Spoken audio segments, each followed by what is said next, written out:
Los espectroscopios se utilizan para analizar la luz separando sus diversos colores o frecuencias. Cuando se mira a un gas compuesto por átomos de un único elemento, el espectro de luz consta de una serie de rayas a ciertas frecuencias, un espectro diferente para cada elemento. Y ese hecho fue una pista para llegar a la naturaleza interior del átomo. Maxwell dijo: cuando el espectro consta de un número de rayas brillantes, el movimiento del sistema debe estar compuesto de un número correspondiente de tipos de vibración armónica. En otras palabras, los átomos vibrarían como una cuerda de un simple violín y cada átomo tendría sus propias frecuencias.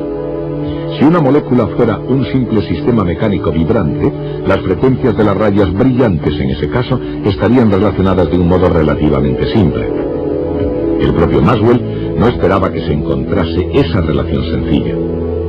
Pero en 1885 un suizo, Johann Balmer, profesor de una escuela superior, escribió una fórmula que casi se ajustaba a las longitudes de onda de todas las rayas conocidas del espectro del hidrógeno. Muy pronto, el maestro del espectroscopio, el sueco Johannes Rydberg, generalizó la fórmula de Balmer. En la versión de Rydberg se generaban una serie de rayas para cada par de números enteros, m y n. Y la cantidad R, llamada constante de Rydberg, se midió con gran precisión. A partir de entonces fue posible predecir nuevas rayas, pero para entender la naturaleza del átomo en un sentido más profundo, se requeriría que alguien hiciera un descubrimiento en otras líneas diferentes.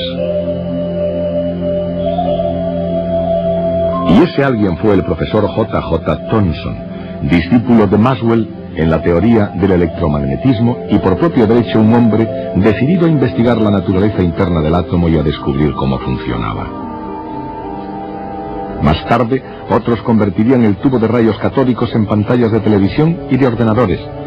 Pero a la larga lo más significativo fue que los experimentos de Thomson demostraban que los rayos que emanaban de un cátodo caliente en un tubo de cristal, en el que se hubiera hecho el vacío, eran partículas cargadas eléctricamente.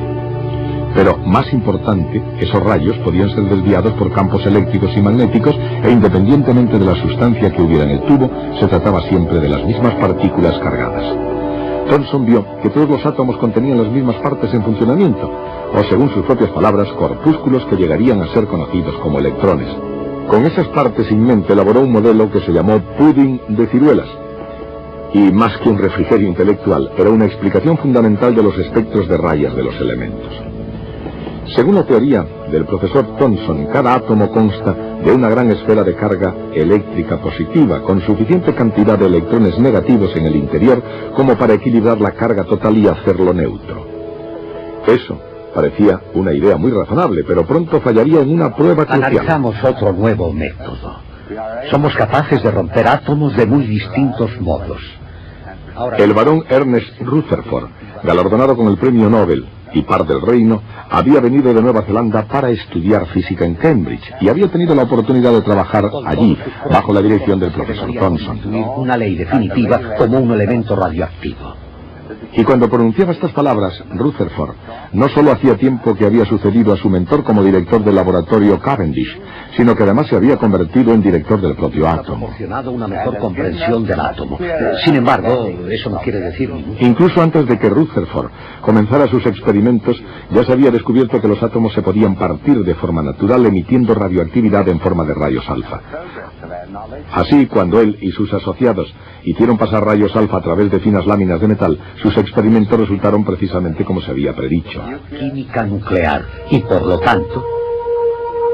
Los rayos parecían atravesar el metal como si fuera un pudding, con muy poca resistencia, e iban rectos en su trayectoria sin apenas desviarse.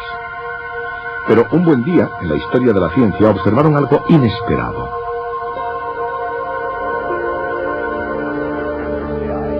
El suceso más increíble que me ha ocurrido en toda mi vida, declaraba Rutherford después del hecho.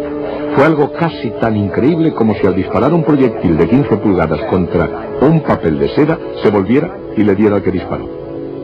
Lo increíble era que algunos de los rayos alfa, en vez de seguir su camino a través del metal, rebotaban hacia atrás.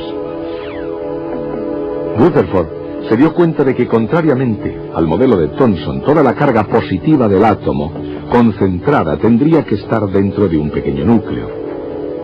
Y por ese motivo, con toda la carga positiva concentrada en una región muy pequeña, la fuerza eléctrica en su proximidad sería suficientemente grande como para repeler, o al menos desviar, una partícula energética alfa que se acercase lo suficiente.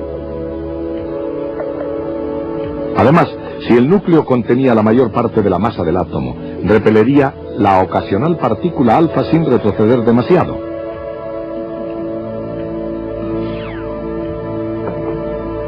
Esas ideas llevaron a Rutherford en 1911 a proponer un modelo planetario del átomo.